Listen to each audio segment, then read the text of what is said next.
कि इस बार पूरे देश में 4000 से भी ज्यादा 400 गलती से 4000 बोला गया, सॉरी, 400 से ज्यादा हमारे एमपी होंगे इस बार, आप समझ लीजिए।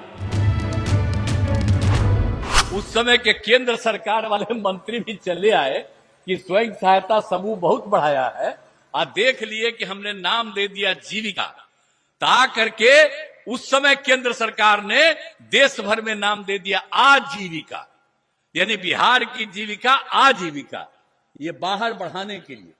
तब भूलिएगा मत, सब काम यहां हुआ, एक एक काम यही किए हैं, तो हम तो खाली याद कराना चाहते हैं आपको। तो एक एक काम हम लोग करवाए हैं, और हम लोग लगातार काम कराते रहते हैं कि किसी को कोई दिक्कत नहीं हो। अब आप जानते हैं कि हम लोगों ने स्वयं सहायता समूह में की संख्या हो गई 10,51,000, यानी 1,31,00,000 जीविका दीदियां हो गई। अब उसकी संख्या हम बढ़वा रहे हैं, शहरों में भी अब हमने इनको कर दिया है। अब जब जीविका दीदियां, बताइए कोई किसी को कुछ बोलने आता था? आप जानते हैं हम पूरे जगह घूमते हैं और सब जीविका दीदियों से हर जिला में मिलते हैं। अब कितना अच्छा बोलती, कितनी अच्छी भाषा का प्रयोग करती है। अब आप सोच लीजिए कि 1,31,00,000 से भी ज्यादा अब महिलाएं कितना बढ़िया हो गई, लड़कियां कितना अच्छा पढ़ने लगी। तो ये सब काम जो हम करवा रहे हैं, तब भूलिएगा कोई इधर उधर करके आपको, तो याद करिए कि जो काम हुआ हरा दीजिएगा, हम लोग नहीं रहेंगे तब फिर अपने न कमाने लगेगा जी। सरकारी पैसा से कोई काम नहीं करेगा, अपना ही कमाता अपने पास रखता रहेगा, कोई काम आप लोगों का नहीं करेगा। अब आज देख लीजिए, सिर्फ और सिर्फ आप लोगों का विकास होता है। इसलिए कभी भी जो हमारे उम्मीदवार है यहां से, अब इधर उधर कोई करना चाहता है, एक वोट मत दीजिएगा, आप भारी मतों से जिताइएगा। और केंद्र में भी काम हो रहा, 2 बार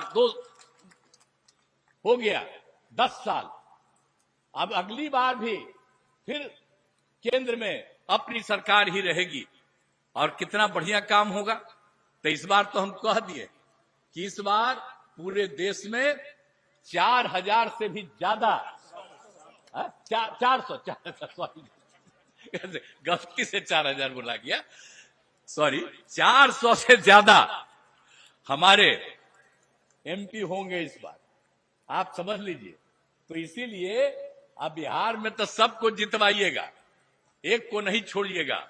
अब आप लोगों के लिए जो काम हो रहा है, नवादा के लिए भी सब काम किया हमने, कोई चीज छोड़े नहीं है, कितना काम कर दिया है पूरे तौर पर। और आप जानते हैं वर्ष 2022 में 100 सैया वाले जननायक कर्पूरी ठाकुर अत्यंत पिछड़ा और कल्याण छात्रावास का भी निर्माण किया गया। नवादा सदर, रजौली, सिरदल्ला में 3 अनुसूचित जाति आवासीय विद्यालय का निर्माण हुआ। अनेक काम करवाया गया, और जहां पर हम हैं यहां पर भी अनेक काम किया, पथों का, पुलों का निर्माण, स्वास्थ्य के क्षेत्र का भी सारा काम। तो कोई भी क्षेत्र को हम लोग इग्नोर नहीं करते। और वारसलीगंज में 98 करोड़ रुपए की लागत से 2 ग्रिड सब स्टेशन का निर्माण कराया, साथ ही 2 पावर सब स्टेशन का निर्माण कराया गया। आप जानते ही नहीं कि अब हम लोग हर घर नल का जल, बिजली, सब तरह का काम जो हम लोगों ने करवा दिया, एक एक तरह का जो कुछ भी, शौचालय का, हर तरह का काम करवा दिया। हमसे जुड़े रहने के लिए हमारे YouTube चैनल को सब्सक्राइब करें और नई वीडियो की नोटिफिकेशन के लिए बेल आइकॉन को दबाएं।